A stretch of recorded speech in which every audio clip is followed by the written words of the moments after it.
Good morning, all my yarnies out there. I'm Sara Sach, and it's time for Coffee and Crochet with Sara, our live video podcast. Now, in case you don't know, we try to do this every Tuesday, 10:30 a.m. Central Time.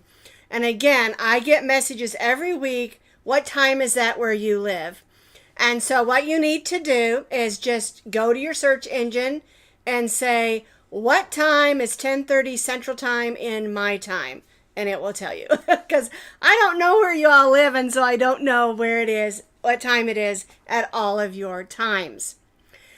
It's been a crazy morning around here. You'll notice I have a red spot. There it is. Okay, I got bit when I was outside in the garden. So I get up this morning. The dogs are in great mood. They're feeling good. They hop out of bed. I take them outside, and I always take them over to the garden area to check out what's growing. And something flew up out of the cucumbers and bit me. And when I hit it, it flew away. So I don't know what it was. So we'll find out. It doesn't itch or anything, but it's like a bullseye right there. I keep going the wrong side.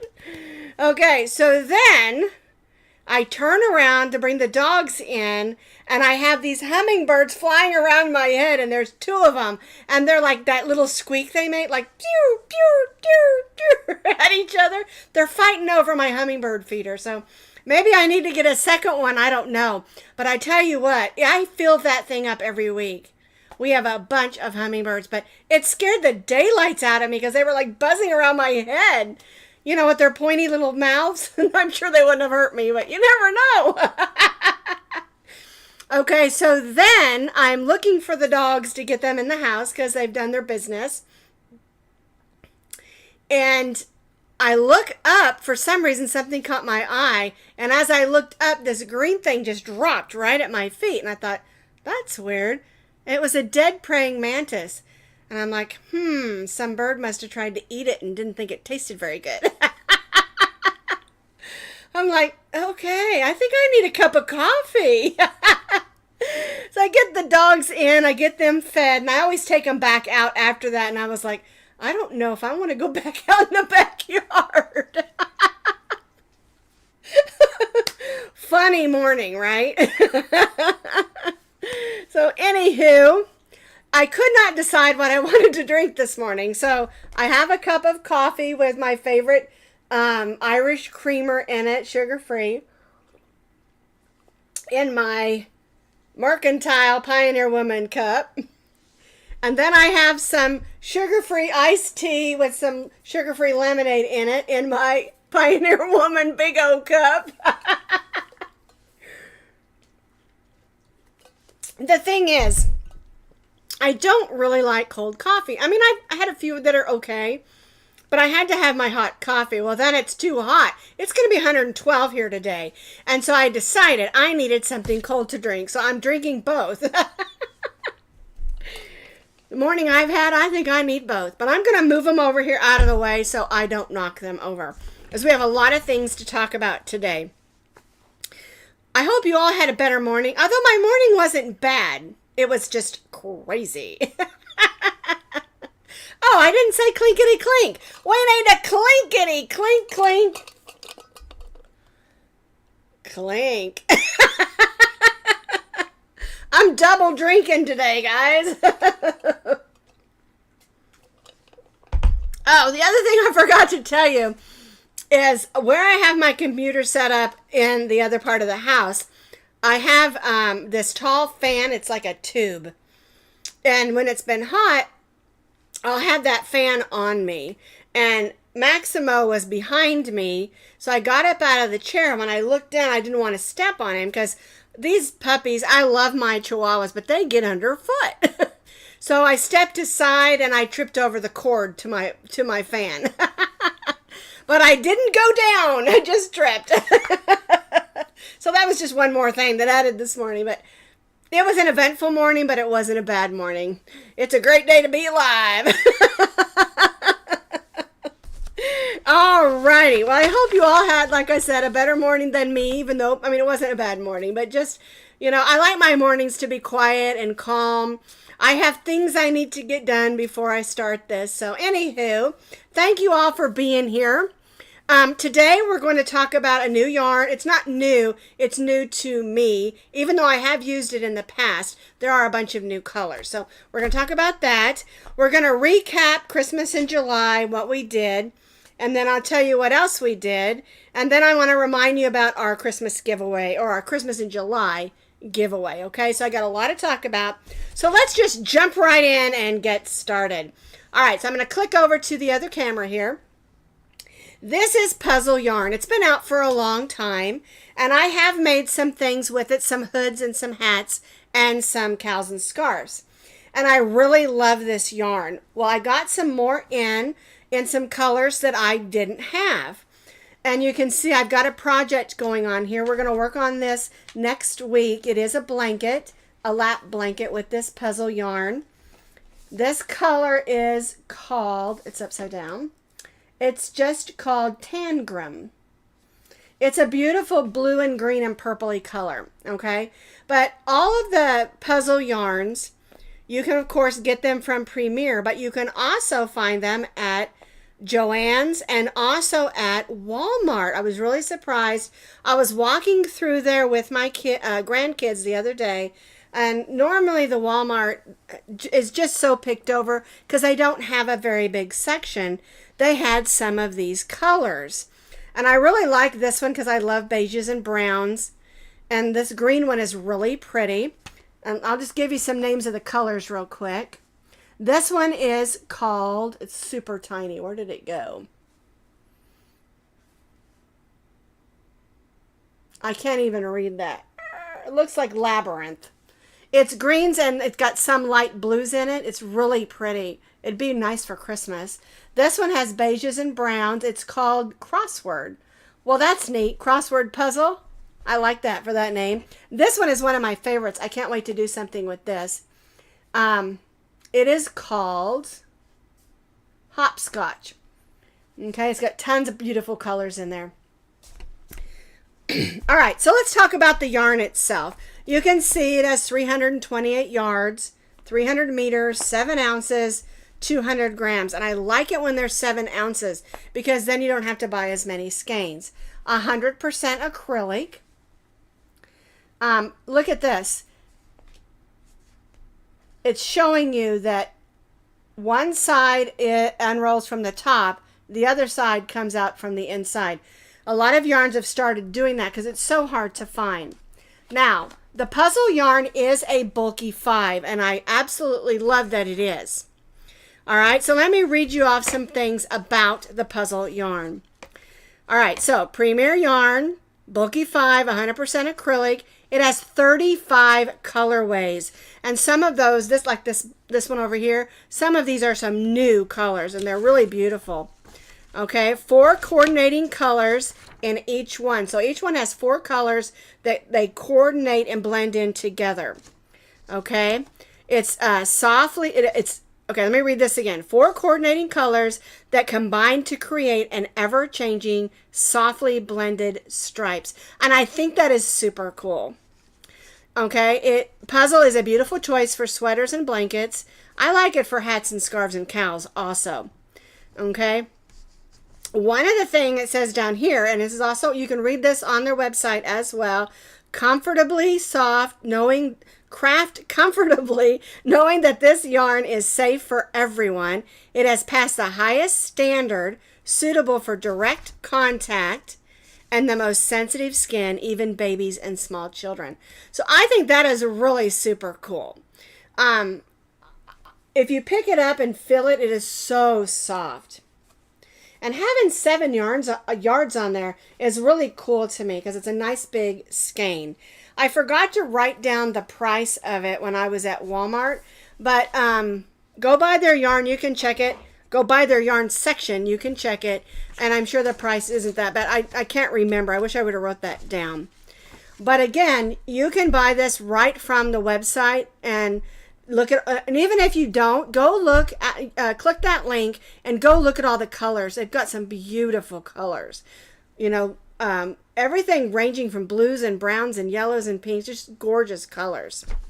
Okay, now I have been working with it, like I said, on this blanket that I'm working on. It is a filet blanket, and I'm just loving it. It's super soft to work with, and it recommends, let me check, because I don't think I'm using the hook.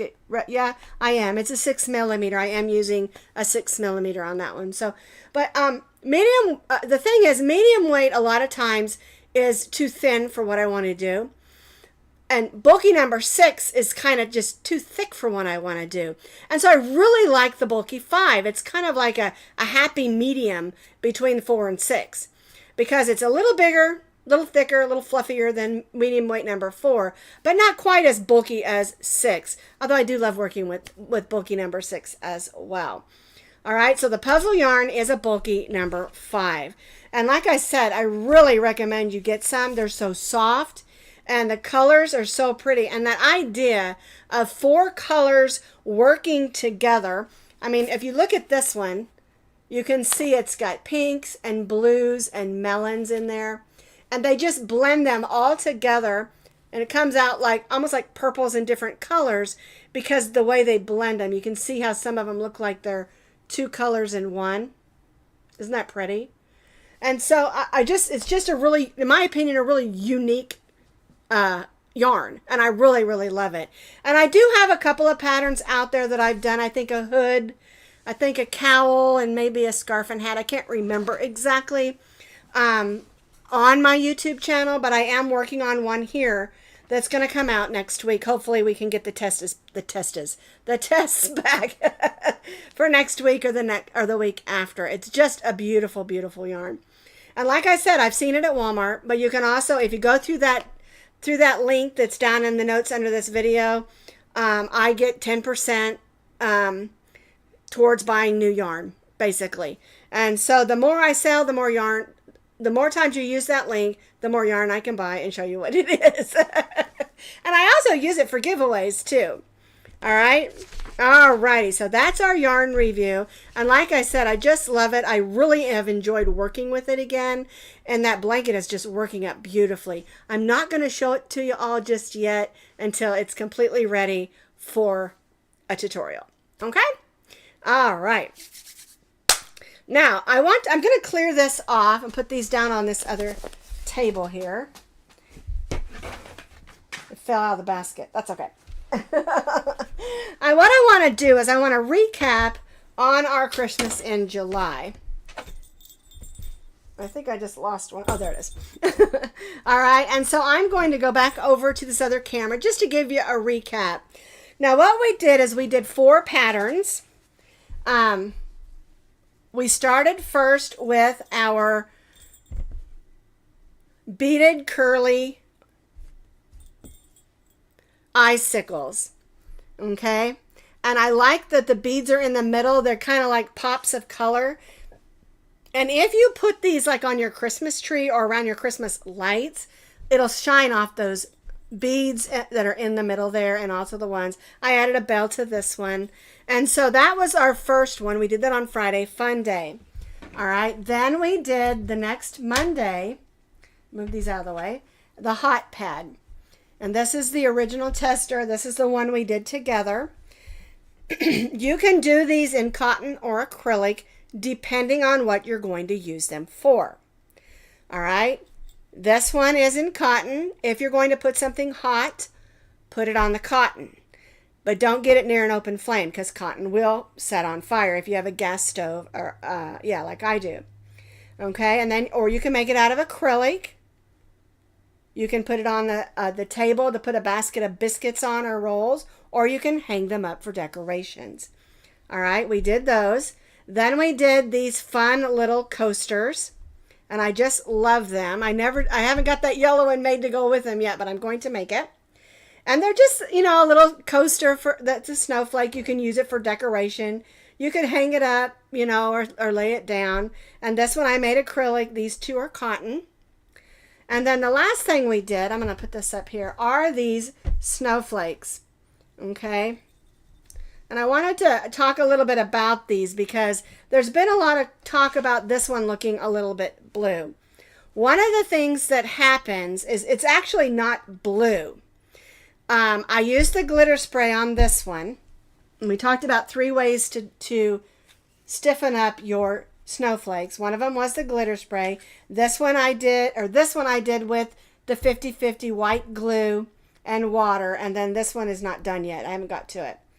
Okay, so what happens is you spray both sides with the glitter spray. This one is the Diamond Blast. It's got white glitter in it. They also have a clear one that has gold and silver also. I think there's a red one also.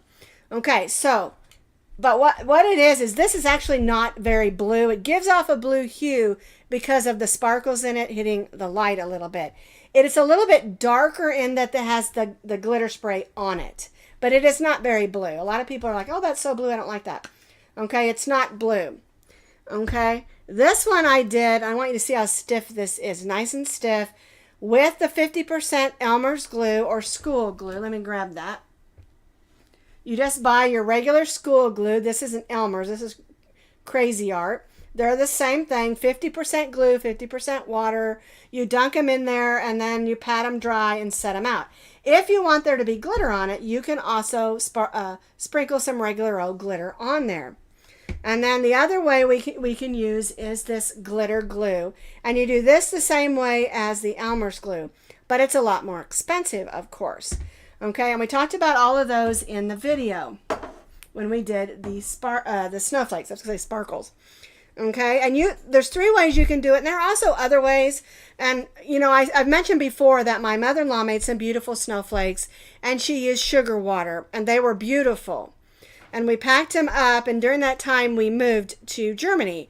And when I opened up the box to hang them on our tree, the box was full of ants because of sugar. Okay, and so I don't really recommend that method of using the sugar water. And so I went through and looked through what I had done and what 3 ways you can use to stiffen up your snowflakes. It's a really fun and simple snowflake, and the little bumps here give it just a little bit of a snowflake look without going into too much detail. Yolanda, that's a good question. Can the glitter be mixed into the glue? The reason I don't do that is it ends up clumping. And you get clumps of glitter in one place and clumps of glitter in the other. And so what I have done in the past is I go ahead and I wet it with the glue, and then I just sprinkle the glitter on top, because you have to do one side and then the other. One side has to dry and then you do the other. Okay, and you can try that, but I found that it clumps up too much. All right. So anyway, that's our recap on Christmas in July. It was a lot of fun. And all of these patterns are on my YouTube channel with written patterns that you can find underneath those videos. And that's the thing about, you know, Christmas in July, it's fun. Scoot the chair back over. It's fun to do some Christmas patterns, and you think, well, I don't want to do them right now. I might do them when it gets a little closer to Christmas. That's totally fine. They'll always be there on my YouTube channel. You can also find them on Ravelry and, of course, on the blog. Okay? So, that's our Christmas in July. A lot of people love to think of it more of getting ideas for what they want to do later. And that's fine too. I personally love Christmas. I love the holidays. I love starting back to school all the way through January. All the fun activities and holidays, Thanksgiving and everything. I love all of it. I love seeing my kids dress up for my grandkids now, not my kids anymore. I love seeing them all dressed up for Halloween and the decorations and all of that stuff. And it's kind of like when the school stuff comes out in the stores, you know, in the summertime, it's kickoff for all the holidays for me. Yeah, it's fun.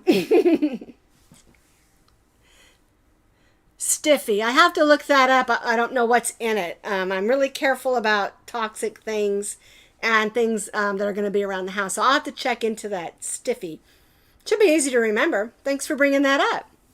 All right, now, the other thing I wanted to talk about is I've gotten a lot of questions about where do you find the stitch markers that I use. And these are the stitch markers I use. I'm going to come back over here so you can see them a little better.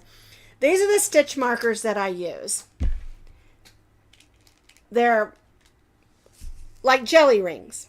Okay, I love them. They come in and out easily. The last box I bought were all different colors, and these, of course, are all pink. Okay, I wanted you to see them up close. And where I buy these is in where they have all the knitting needles and crochet hooks at Hobby Lobby. This is Yarnology. I've never seen them in any other brand. Well, that's not true, because many years ago, like 12 or 15, at Michael's I found some, and they were all, I think, red and blue. And they have some out there that are kind of a harder plastic, but these are like jelly. Like, you know your old jelly shoes? Like that kind of stuff. Okay, $1.49 at your local Hobby Lobby is the only place I found these. And they just call them jumbo stitch markers. There's 35 in there. And I don't use stitch markers that often, but a lot of times when I make a really long chain, I mark off every 10 or 20 chains. Then I don't have to keep recounting it, right? Nobody wants to do that. So anyway, I thought I'd bring that up because every time I use them in a project, I get a question. Where did you find those? So anyway, you can find them at Hobby Lobby over in the crochet knitting utensils, over in that on the other side of the yarn where all the stuff is. They have a lot of really neat fun stuff too, by the way. I was just in there. And I wanted to talk one thing about a question that we got. She was talking about, I can't remember which one of you asked it now, but she was talking about the Hobby Lobby cotton not being 100% cotton. And one of the things she mentioned was the metallic acrylic. If you buy a yarn, whether it's acrylic yarn or a polyester, not acrylic, metallic polyester.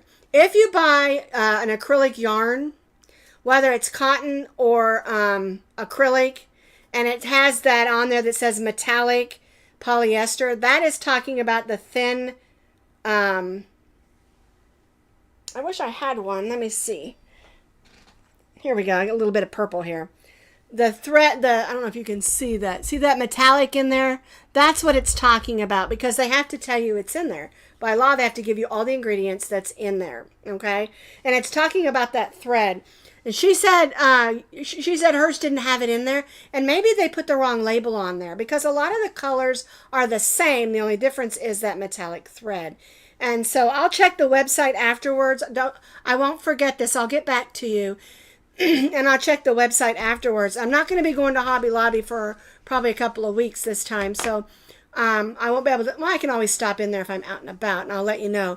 But I'll check the website also, get you an answer on that as well. And you can check the website also. Getting dry. But I checked mine. I just bought some real colorful stuff, and they're laying over there on the counter. And I don't want to get up and go get them because I just, So, but I looked at them, and they're not marked. They're mine say 100% cotton on them. And so I'll check it. It could be something new for all I know. And the truth of the matter is, I like when they mix acrylic and cotton together, because I think it makes a good sturdy towel or washcloth if you're going to use it for washing. Because cotton can absorb the smells and get yicky if you don't wash it like every day. And acrylic loses its shape, but it's also sturdy. And putting those two type threads together, I think, make a good marriage, a good combination for some really good cotton projects. Especially if you're going to make like shirts or hats or blouses or even just ponchos in cotton. That polyester helps that cotton hold its shape some. Anyway, it's just my own opinion on those. Remember, whatever I say on here, it's just my opinion, and you have a right to your opinion. And if you don't agree with me, it's okay. That's nothing to get upset about. We all like different things. All right, now, I wanted to show you one more thing, and that is this that's sitting behind me on the chair. We did this yesterday for our Scrap Happy pattern, and this is a cover for my lawn chair. I added the ties on that last row. You can see it has this fun mock cable, which is just made with loops, just to add a little extra to it. We did this holding 2 strands of medium weight number 4 acrylic together. You can do it out of cotton if you want to. The only thing is, don't mix your cotton and acrylic. Make sure you keep it all one fiber, because if you want to wash this, cotton and acrylic don't wash up the same. Yeah, Sandra, I'll find out this week and let you know next week on that cotton, okay? All right. Don't worry, I won't forget. Well, I'll write it down so I don't forget. Check cotton at Hobby Lobby. I said Walmart, didn't I? Hobby Lobby.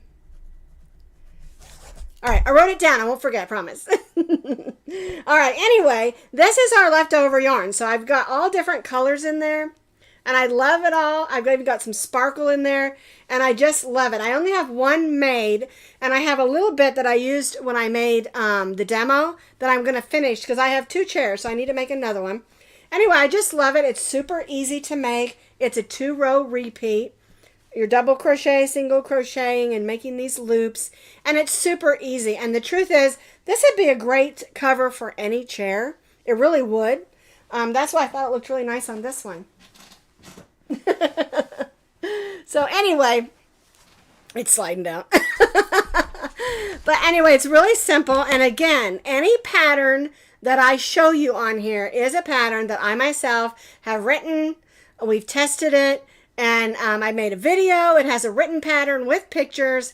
And anytime you go to my webpage, or not my webpage, my YouTube channel, and click on a video, underneath that video is always the link that takes you to the written pattern. And a lot of people say, well, I don't click that because I don't read the pattern. On there is also notes and information for you, as well as lots of pictures, that sometimes seeing a still picture helps better than a moving picture, okay? So go ahead and click that. It will help you. And I understand not a lot of people read patterns, but it will give you stitch counts. It will give you measuring. It'll give you multiples, all of those kinds of things, and lots of good information in working with each pattern, okay? So I really recommend that when you go to one of my videos, you want to work the pattern, or you have questions about it, go ahead and click that link.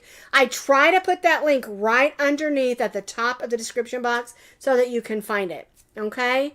So that's just information. And I always tell people, even if you can't read a pattern, and go look at the pattern and read the notes. Usually you have like the name of the pattern, you'll have skill, you'll have materials, you'll have stitches, you'll have sizing, and then under that you'll have notes. On that very first page, read those notes, because that gives you information that maybe I accidentally forgot to give you in the video. It just gives you lots of information, like chain 3 counts as what, chain 2 counts as what, how to join, where we're putting our slip stitches, things like that. Those notes will help you, okay? It's okay if you don't read patterns. It's totally fine. But a lot of times just going and look at that pattern and reading through that first page with all the intro stuff, it can really help you. A lot of times if it's complicated color change, I'll have a photo tutorial on how to change colors. And that will help you also. Okay? I try to give you as much information as I possibly can without overwhelming you, because I have looked at patterns before and it's like 2 or 3 pages of just info. And I'm like, I'm not reading through all this stuff, And so, and nothing against those designers, and they're trying to be helpful, and I have worked a lot of their patterns.